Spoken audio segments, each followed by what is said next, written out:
an Alex Histoer and History March collaboration, supported by our sponsor, Osprey Publishing. Back in 1809, France was Europe's most powerful country, led by Napoleon Bonaparte. But the year before, he had invaded Spain and Portugal, and it wasn't the easy win he thought it would be.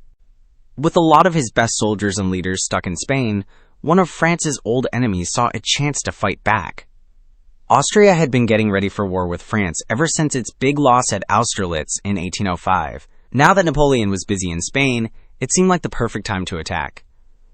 Britain promised to give them money and also help by attacking in Northern Europe. This time, Austria's armies had a new leader, Archduke Charles, the emperor's younger brother. He was 37, just 2 years younger than Napoleon, but he'd already been a top commander for 15 years. He was also learning from his past mistakes. He started to change the Austrian army to be more like the French one, copying Napoleon's way of grouping soldiers and bringing in new ways for foot soldiers to fight. During the Napoleonic Wars, foot soldiers fought packed tightly together, shoulder to shoulder. You might wonder, why make such an easy target for the enemy? Well, the first reason is command and control. There were no radios back then, so orders had to be shouted or sent using drums and bugles. That was hard enough with all the smoke and noise of a battle. It would have been nearly impossible if the soldiers were all spread out. The second reason is firepower. The muskets they used weren't very accurate past 80 yards, so having everyone fire at once was the best way to hurt the enemy and scare them. Third, it was about morale. Soldiers felt braver and were more likely to attack or stand their ground when they were all together, encouraging one another. And fourth, it was the best defense against soldiers on horseback. If foot soldiers were spread out, they were easy targets for cavalry. The only way to fight them off was to stick together. The main group of foot soldiers was called a battalion. A French battalion was supposed to have 840 men, but usually it was closer to 500 or 600. The example we're using has 605 men, which was pretty normal for a battalion at war. These men were split into 6 smaller groups called companies. There were 4 regular companies, and 2 special ones on the sides. On the right were the grenadiers, the tallest and strongest soldiers, who were often sent off to form special, elite units.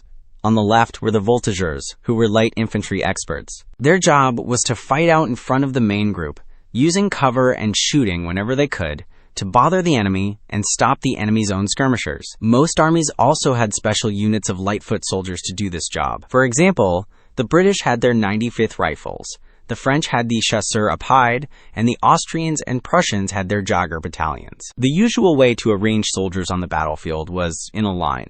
All the companies would stand next to each other, in 3 rows. The line formation let the most soldiers fire their guns at the enemy at once, and it also meant fewer men would get hit by cannon fire. But it was very easy for cavalry to attack from the sides. And it was hard to keep the line straight while moving forward, especially over rough land, even for very trained soldiers. So, to move around and attack, battalions would usually form a column. This shape was easier to move and allowed the soldiers to advance fast. The downside was that it made a bigger target for enemy cannons, whose cannonballs could rip through many rows of men. Also, far fewer soldiers could fire their guns at the enemy. So, the plan was usually to change from a column back into a line right before they reached the enemy. But doing this slow move while being shot at wasn't always a good idea. So some commanders just kept their men in the column and hoped its sheer force would break the enemy's line. This was a risky move. It often worked against new, untrained soldiers, but it caused a lot of deaths when used against better soldiers, like the British Redcoats. A column could quickly bunch together to protect itself from cavalry. Or, if they had enough time, they could form a square. With their bayonets ready, the soldiers created a defense that protected them from all sides, though it often looked more like a rectangle. Enemy horsemen could circle the square but couldn't get inside, because horses refused to run into a solid wall of men and bayonets. But a square was a very easy target for cannon fire, and could only move very, very slowly. Being able to change from one shape to another quickly and without mistakes, especially while being shot at, took a lot of training and practice. In 1809, the Austrian army started using something called a, quote, battalion mass. It was a simple formation, but it worked well for soldiers who were trained in a hurry. It was basically a very thick column that couldn't shoot much and was an easy target for cannons. But it could quickly bunch up to fight off cavalry, just like a square, but without all the difficult practice. It was also much easier to move around. Napoleon's spies warned him that Austria was getting ready for war, so he left Spain and rushed back to Paris, getting there on January 24, 1809. The French army in Germany, led by Marshal Berthier, needed more soldiers, and fast. So Napoleon called for troops to come from Spain, brought in new young soldiers, and got help from his German friends in the Confederation of the Rhine. His great army, the Grand Armée, wasn't as perfect as it was in 1805, but with Napoleon leading it, it was still a powerful army to be feared. Archduke Charles ordered some smaller attacks in Poland and northern Italy to create a distraction, but his main attack was against France's friend, Bavaria, on April 10th. This was a week sooner than Napoleon thought it would be, and it took him by surprise. Charles was counting on moving his army very quickly, but his plans were slowed down by a last-minute change, heavy rain, and slow supply wagons. Marshal Berthier was a great planner for Napoleon, but he wasn't a good leader on the battlefield. His soldiers were spread out too far, and Marshal Davout's Third Corps was all alone and in danger at Regensburg. Charles ordered his own troops to come together and crush it. But on April 17th, Napoleon showed up at Donauwörth and took command himself. He right away told Davout to pull back from his dangerous spot. But it was too late to get away without a fight. Davout's Third Corps was one of the best in the whole French army. In a fast battle that moved through wooded hills, his soldiers, famous for their victory at Auerstedt, pushed the Austrians back. This was even though the Austrian General Major Liechtenstein showed great bravery, leading his men while badly hurt. The Third Corps managed to escape being surrounded. The Battle of Teugn-Hausen was the first part of what's called Napoleon's four-day campaign. First, he used two groups of soldiers, one led by Marshal Lefebvre and another by Marshal Lannes, to split the Austrian army in two.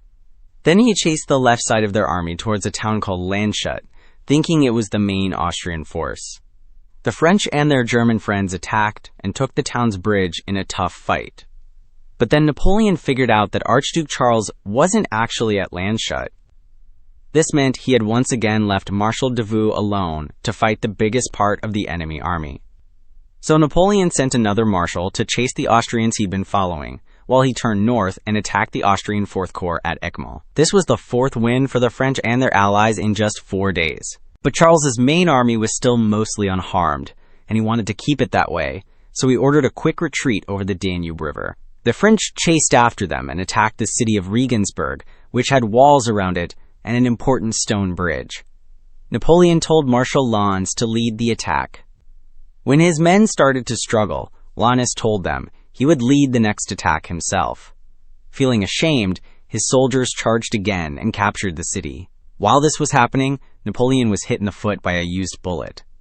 This caused a lot of panic, but luckily, the wound wasn't serious. The Austrians fought back hard, which gave Archduke Charles and his army enough time to get away across the Danube. Napoleon had managed to split the Austrian army, but both parts pulled back towards Vienna in an organized way. Napoleon chased after them with his army, but he sent some soldiers away to handle an uprising in a place called Tyrol, and others to protect his supply routes. Charles decided not to fight for the capital city, Vienna, which gave up on May 13th after being shelled by cannons for a short time. Instead, Charles and his army were waiting for Napoleon on the other side of the Danube. Napoleon now had only 80,000 soldiers, while the Austrians had 110,000. Charles's army had fought with courage and skill during the whole war so far, but Napoleon didn't think much of the Austrian soldiers, so he decided to attack anyway. On the night of May 20th, French army engineers quickly put together a set of temporary bridges using boats to connect islands in the Danube River. French soldiers started to cross. By midday the next day, Napoleon had about 24,000 men and 40 cannons across the river. They were holding two villages named Aspern and Essling. Napoleon thought the Austrians would just pull back again, and he'd only have to fight a small part of their army. But he soon got news that the whole Austrian army was coming right at him. It was 90,000 men with 300 cannons marching in 5 big groups. Then things got even worse. The Austrians started sending big boats and other obstacles down the river to break the weak French bridge. Every time this happened, Napoleon's only way to get supplies and more soldiers was cut off for hours. The battle started around 2:45 in the afternoon, when the first group of Austrian foot soldiers attacked Aspern. Soon, the village was being attacked from 3 directions. The French soldiers defending the village, led by General Molitor, fought for their lives. They battled in the streets, and half of them were killed or wounded. To help the soldiers in Aspern, Napoleon told his cavalry to attack the third group of Austrians. But they couldn't break through the Austrian foot soldiers, who were bunched up in their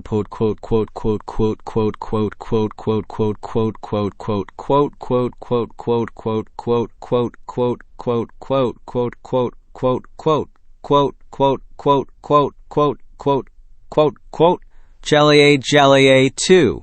At 6 p.m., Archduke Charles told another group of his soldiers to take Aspern no matter what. Charles even rode up to the front lines himself to encourage his men. After some very intense fighting, the Austrians took the village. Napoleon right away sent in fresh soldiers who had just arrived to take it back. At about the same time, the fourth group of Austrian soldiers started to attack the village of Essling. Marshal Lannes was in charge of defending it while he waited for his own troops to cross the river. The first Austrian attack was pushed back. A very experienced French cavalry leader, General Aspern, led his armored horsemen to chase after them, but he was hit by a spray of small cannonballs and died. Around 9 at night, the 5th Austrian group finally got into place and attacked Essling, but Lannes's soldiers fought them off.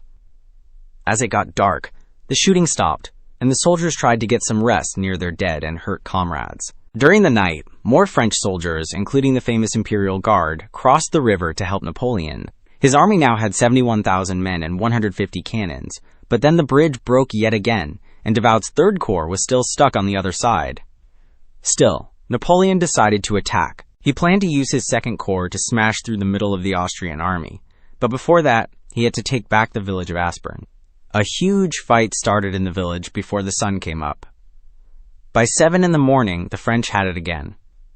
Over at Essling, new Austrian attacks were stopped by General Lasalle's cavalry and the Young Guard.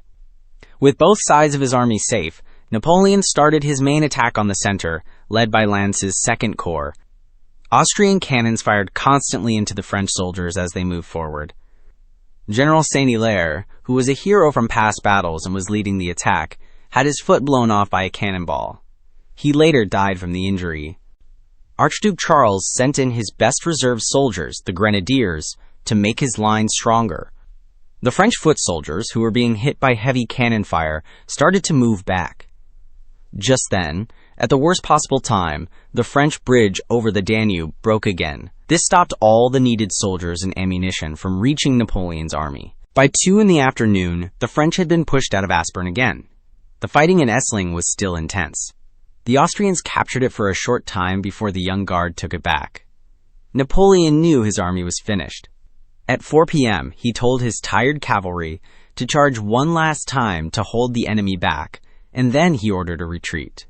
Archduke Charles's own army had also lost many men and was running low on ammunition, so he was happy to just let the French pull back to the island of Lobau. In the last moments of the battle, a tragedy happened. Marshal Lannes, one of Napoleon's best commanders and a very close friend, was hit by a cannonball that destroyed both of his legs. He died from his injuries a week later. This was a huge loss for Napoleon and hit him very hard. The 2-day fight at Aspern-Essling was the first big defeat for Napoleon. It happened because he was too sure of himself and didn't plan carefully enough. Both sides lost a lot of soldiers. Napoleon only escaped an even worse defeat because the Austrian army was completely tired out. The French emperor now had a new respect for the Austrians. With Archduke Charles as their leader, they had fought with more courage, skill, and good leadership. Just days after his defeat, Napoleon called for more soldiers to come join him by the Danube and started to plan how he would get his revenge. If you want to learn more about Napoleon's big battles or his wars, our sponsor Osprey Publishing is a great place to look. They have almost 200 books about the Napoleonic Wars. They are written by expert historians and talk about everything from special army units to battle plans, weapons, and uniforms. You can visit their website to check them out. We also want to thank History March for making the battle map. You should visit his YouTube channel for more awesome military history videos. And a huge thank you to all our supporters on Patreon who make this show possible. You can find out how to get your name in the credits, see videos early, and vote on what we cover next on the Alex Histoer Patreon page. an Alex Histoer and History March collaboration, supported by our sponsor, Osprey Publishing. Back in 1809, France was Europe's most powerful country, led by Napoleon Bonaparte. But the year before, he had invaded Spain and Portugal, and it wasn't the easy win he thought it would be. With a lot of his best soldiers and leaders stuck in Spain, one of France's old enemies saw a chance to fight back. Austria had been getting ready for war with France ever since its big loss at Austerlitz in 1805. Now that Napoleon was busy in Spain, it seemed like the perfect time to attack.